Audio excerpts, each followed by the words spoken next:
חמושים חדורי צביעות ושקר. זה חסר את המגינים על הבית. אני מצדיע לזה.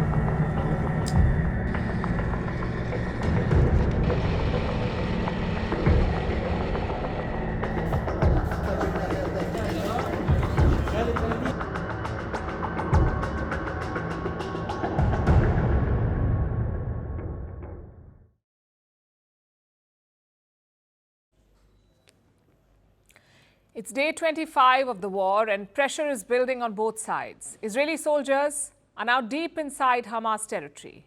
They're moving in on Gaza City. And from the looks of it, the plan is to lay siege. Tanks have been spotted in the north. They've also cut off a key road to the south. So what is the Hamas doing? Trying to leverage the hostages. That was always their trump card. Hamas holds more than 200 hostages in Gaza. They've talked about a ceasefire in exchange for the hostages. And now they've released a video, a new video. It features 3 of the hostages. It's a direct message to Israeli Prime Minister Benjamin Netanyahu. אנחנו יודעים שהייתה אמורה להיות הפסקת אש, היית אמור לשחרר את כולנו, התחייבת לשחרר את כולנו, ובמקום זה אנחנו נושאים במחדל הפוליטי, ביטחוני, צבאי, מדיני שלך.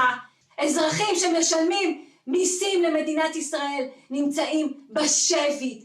אתה הורג אותנו, אתה תהרוג, אתה רוצה להרוג את כולנו, אתה רוצה עם צה"ל להרוג את כולנו. So the hostages are blaming Netanyahu. They want him to stop the offensive. They want him to negotiate instead. But will he listen? The Prime Minister was combative on Monday. He completely ruled out a ceasefire in Gaza. He also said ground operations are the best way to get the hostages back. Listen to this. The ground action actually creates the possibility, not the certainty, but the possibility of getting our hostages out. Because Hamas will not do it unless they're under pressure. They simply will not do it. They only do it under pressure. This creates pressure. Calls for a ceasefire are calls for Israel to surrender to Hamas, to surrender to terrorism, to surrender to barbarism. That will not happen. He's got a point there. Israel did manage to get one hostage out, a female soldier who was captured by Hamas. She was kidnapped during the attack on October 7th. But now she's back home safely. All because of the ground offensive. Having said that, it's just one instance. What happens if the offensive escalates or if the siege tightens? That's the worry for Netanyahu.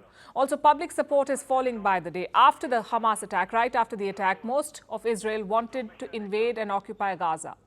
One poll showed 65% support. But now that same sample has been tested again, and this time only 46% support an invasion. So the risk is obvious. Israel is already blaming Netanyahu for the intelligence failure. If things go wrong in Gaza, they will blame him again. Will the Prime Minister risk that? Well, so far he's not backed down. More and more Israeli assets are pouring into Gaza. Take a look at this footage. It was released by the Israeli army.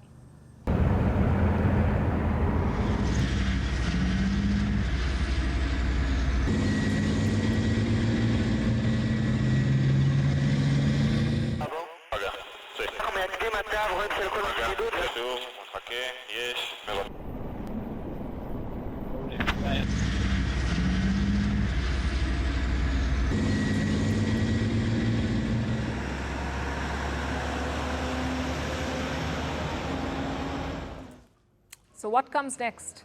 According to Israel, more escalation. That's what's coming next. Their aim is to destroy the Hamas rule in Gaza. But in the process, Gaza itself has become unrecognizable. Just debris, dirt and suffering. The death toll is around 8,300, out of which more than 3,000 are children. Let me show you some more pictures. These are dead bodies being transported on donkey carts. Why? Because there is no fuel. And no fuel means no ambulances. At the hospital, things are worse. Doctors say they're operating in corridors now. As you can see now, we are performing surgeries in the corridor of the surgical suites because all the suites are full. From 7 o'clock this morning, we received a large number of injured patients who needed immediate surgery.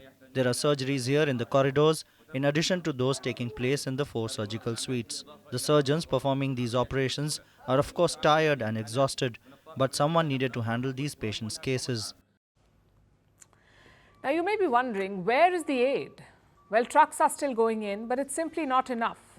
Since the Rafah crossing opened, the crossing with Egypt, it opened a few days back, 144 aid trucks have entered Gaza. 144 aid trucks, including 26 on Monday. But to give you some context, 500 trucks used to enter daily before the war. So 26 doesn't even begin to cut it. And what's plan B? The United Nations wants Israel to allow aid through its borders, specifically this one. It's called the Kerem Shalom crossing. The UN says this crossing will allow more trucks to enter Gaza because it is more equipped to handle the traffic. An appeal was made at the United Nations Security Council. You can only imagine what happened next. A blame game between Arab countries and Israel. They want to depopulate the Gaza Strip completely from the entire population and throw them in the lap of Egypt in the Sinai Desert. No one should justify our killing or find reasons to give more time to the killer. Call for an end of this assault. Some of you have forgotten why this body was established. So I will remind you, from this day on, each time you look at me, you will remember what staying silent in the face of evil means. Just like my grandparents and the grandparents of millions of Jews, from now on, my team and I will wear yellow stars.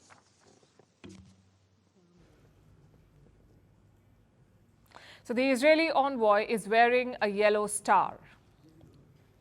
Why is this important? Because the yellow star has a dark history. The Nazis made Jews wear the star to target them, to single them out. It was a sign of Jewish persecution. But not everyone is a fan of the Israeli envoy's decision. Like Dani Dayan, he's the chairperson of Israel's Holocaust Museum, and he says it's a wrong move. It dishonors both the Holocaust victims, and Israel. But such is propaganda. It's not about whether it's true or justified. It's about the impact. And Israel has always aced this game. They have shaped public opinion at crucial times. But this time they may have crossed a red line. Pro-Israel advertisements are now appearing in children's games. I'm talking about games like Angry Birds and Subway Surfers. Most of the ads look like this.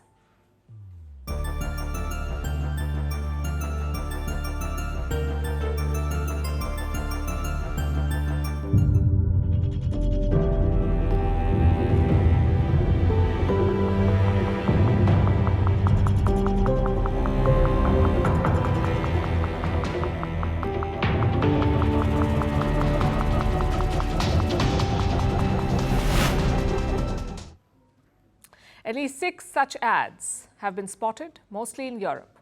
Now, Israel says it has no idea how this happened. They admitted to making the ads, but not putting them in games. I'm afraid that's a hard sell. Reports say Israel has spent $1.5 million on ads since the October 7th attack. $1.5 million in 25 days on ads. Even Google and Twitter are running Israeli ads. It tells you how important opinion and sentiment is. Without that, you cannot win wars. And Hamas knows this too. Hence their decision to release the hostage video. And Israel also knows this. Hence their $1 million ad budget. It's a dangerous and risky game, but also the reality of modern warfare.